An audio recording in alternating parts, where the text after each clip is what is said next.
بسم اللہ الرحمن الرحیم قال رسول اللہ صلی اللہ علیہ وسلم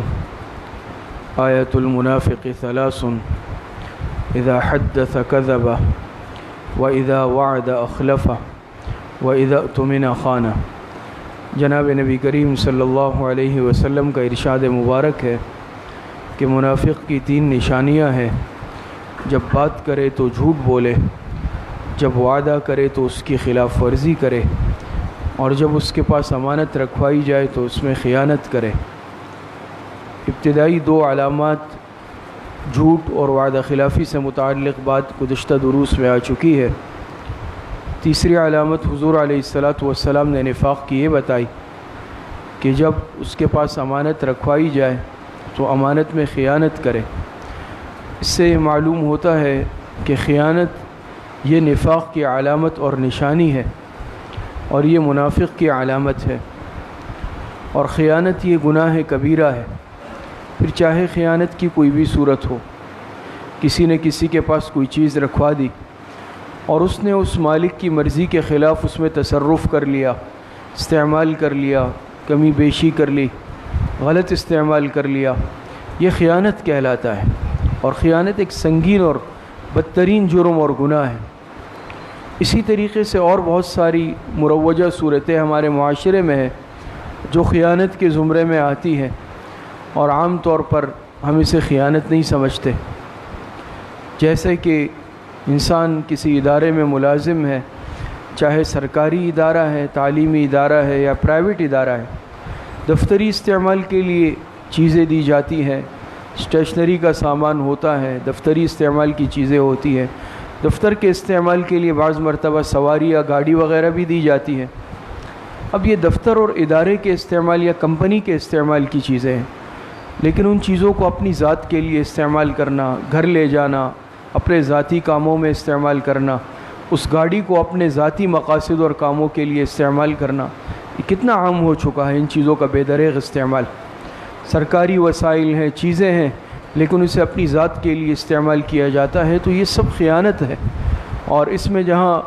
یعنی قانونی طور پر بھی ایک جرم ہے، اس کے ساتھ ساتھ شرعی اعتبار سے خیانت کا گناہ بھی اس میں شامل ہے، اور یہ خیانت ہے۔ اسی طریقے سے ایک بہت اہم بات یہ ہے، کہیں پر اگر ہم ملازمت کرتے ہیں، کوئی بھی ادارہ ہے، اوقات متعین ہوتے ہیں اس ملازمت کے، مثال کے طور پہ صبح 8 سے شام 6 تک، 4 بجے تک، یا کوئی بھی وقت۔ اب یہ اوقات میں نے اس دفتر کو، اس کارخانے کو، اس کمپنی کو دے دیے ہیں، اس ادارے کو دے دیے ہیں۔ میں اسی ادارے کا کام ان اوقات میں کروں گا، لیکن میں ان اوقات میں اپنے ذاتی کام کروں، دفتر سے یا ادارے سے باہر جا کر اپنے کاموں میں، یا گھر چلا جاؤں، یا بلا عذر کے انسان چھٹی کر لے، جھوٹی درخواست جمع کرا دے اور اس ادارے میں نہ جائے، کام نہ کرے، تو یہ بھی خیانت کے زمرے میں آتا ہے۔ میں جہاں ملازم ہوں وہ اوقات جو مقرر ہے وہ میں ادارے کو دے چکا ہوں، ان اوقات میں اب میں پابند ہوں کہ میں اس ادارے کا کام کروں گا، لہٰذا اس میں ذاتی کام کرنا، آرام کرنا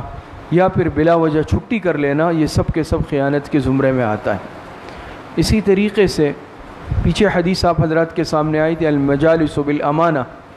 کہ مجلس کی یہ جو گفتگو اور باتیں ہوتی ہے بعض مرتبہ یہ بھی امانت کی حیثیت رکھتی ہے، لہٰذا مجلس کی باتوں کو غیر متعلقہ افراد کے سامنے افشا کرنا، ظاہر کرنا، یہ سب بھی خیانت کے زمرے میں آتا ہے۔ اور آخری بات، اللہ پاک نے ہمیں جو یہ جسم دیا ہے، یہ اعضاء دیے ہیں، یاد رکھیں یہ جسم، یہ ہر عضو یہ اللہ پاک کی امانت ہے، اور اس کا تقاضا یہ ہے کہ ان اعضاء کو اللہ پاک کی رضامندی والے کاموں میں استعمال کیا جائے اور اللہ پاک کی نافرمانی والے کاموں سے بچا جائے۔ دنیا میں انسان جس طرح کسی کی امانت ہوتی ہے مالک کی مرضی کے خلاف استعمال نہیں کر سکتا، اسی طریقے سے جسم ہمارا اپنا نہیں ہے، یہ اعضاء ہمارے اپنے نہیں ہیں، لہٰذا اگر میں اس جسم کو، آنکھ کو غلط استعمال کروں گا، زبان کو، کان کو، ناک کو، کوئی بھی عضو ہے، اور وہ کام گناہ ہوگا، گناہ کا ہے، اللہ پاک کی ناراضگی کا ہے، تو جہاں پر گناہ ملے گا وہاں پر خیانت کا گناہ الگ سے بھی ملے گا، کیوں یہ اللہ پاک کی امانت ہے، اور اس امانت کا تقاضا یہ ہے کہ ان اعضاء کو اللہ پاک کی رضامندی میں استعمال کیا جائے اور نافرمانی والے کاموں سے بچا جائے۔ اللہ پاک صحیح عمل کی توفیق نصیب فرمائے.